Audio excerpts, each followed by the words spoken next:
Ah, Om Namah Shivaya. Hey, Vinny. This video, yay, video. I just had a realization, and this realization is I like to get the sun on all parts of my body, and I'm not naked now. I'm just shirtless. I'm a shirtless man.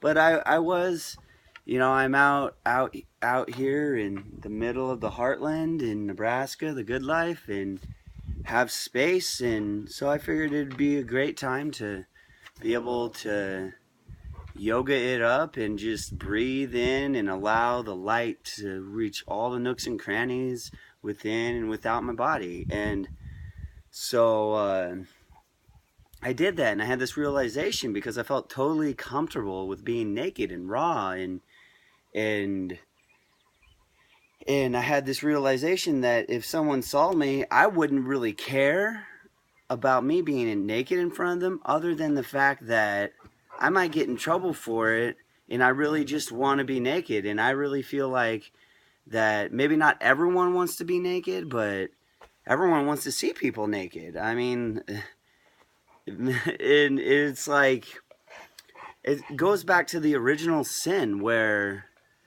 supposedly Adam and Eve were naked, had a realization that they need to cover their bodies with clothes. To me, this is more of a man-made concept because I remember being a kid and running around in the front yard naked in the sprinkler. And in the 90s, that was okay, that was fine. I don't think there was really anything wrong with like 3-year-olds or 4-year-olds running around naked. Maybe it is, but I felt totally free. I didn't feel like I was sinful. I didn't feel like I was bad. I actually felt like that's what I was supposed to do. I felt really good. And so that was part of my realization is, I like being naked. I like getting the sun on my body, and I like receiving the light in that way. And I don't like to cover myself up from the light. So I think raw is probably the best way to really receive and, to bring it into the earth by letting it pass through the surface, every pore of your body, let the light in and just get that rawness and bring it back into the body and just feel comfortable with it, but be grounded with it because, I even though it's such a human and natural thing to not cover ourselves up, I had a good space to do it. But it makes me think, I was baptized. I was raised Catholic. I grew up Catholic, and I was baptized.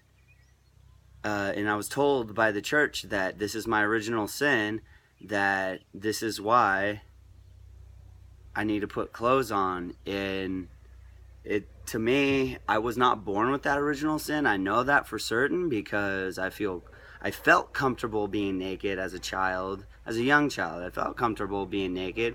I wanted to. The original sin is something that society conditions and pushes onto you and tells you how things ought to be, that blatantly are relatively false for who I am. And to me, it may be true to those people, and I like clothes. I love clothes. I think they're a statement. I think they're protective. I think they're purposeful, and I think they need to be on us.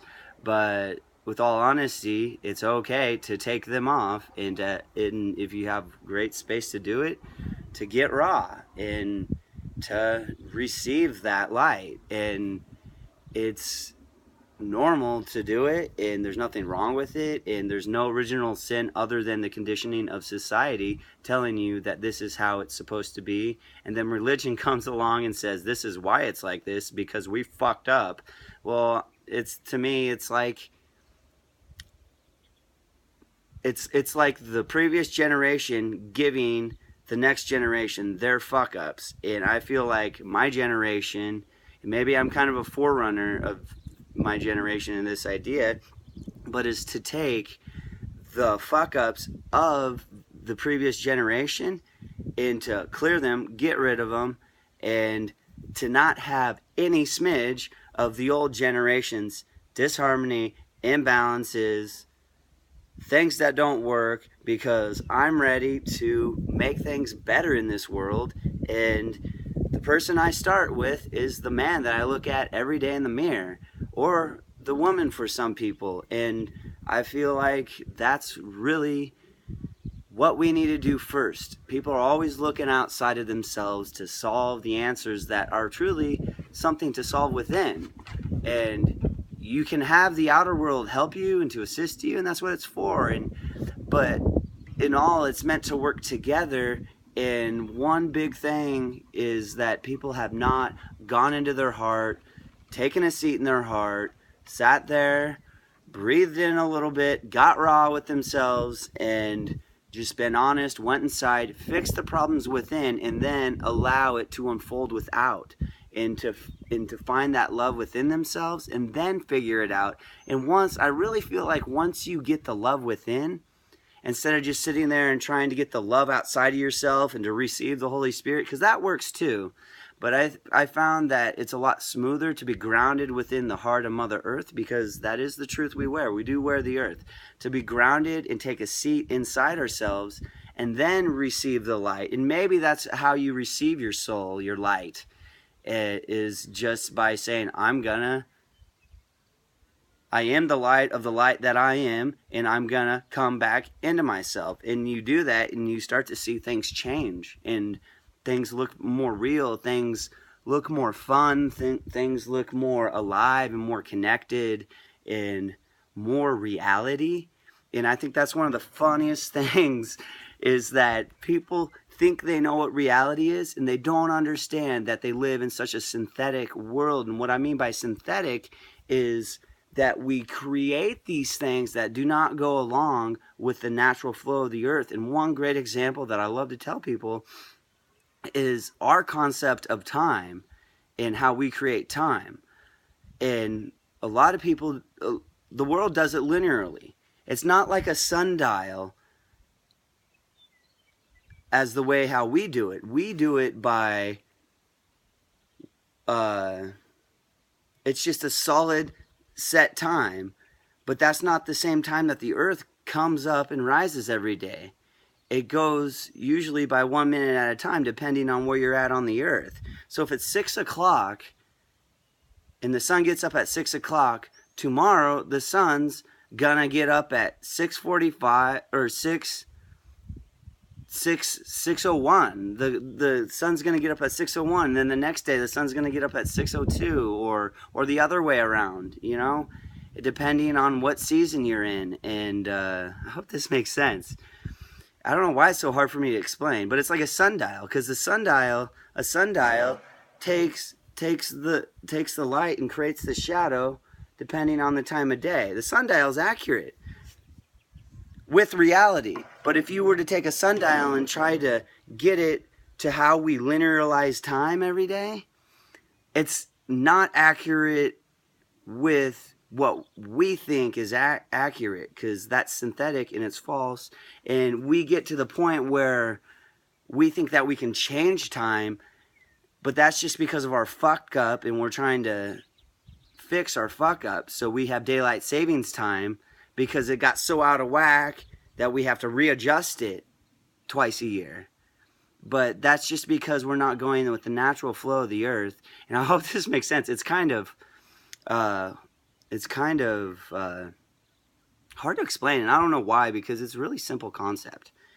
But time is not really how a lot of people think, as it's like numbers ticking away. It's more of a cycle where the earth spins, and that direction's west. So the earth is actually spinning in that direction, spinning towards the east, and is actually rotating around the sun, and that creates the year.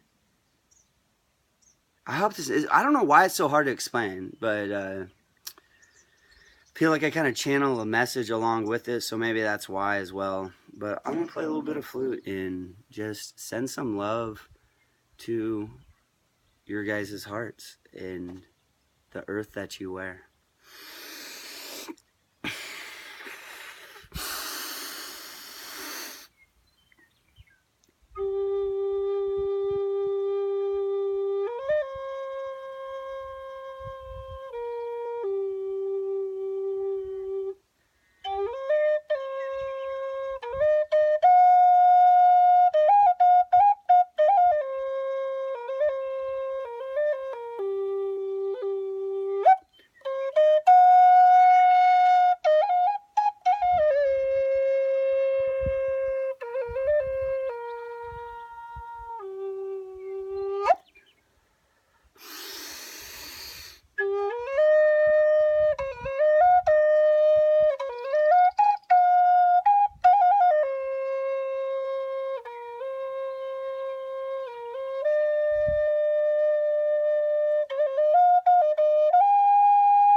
Calvin here. I love you.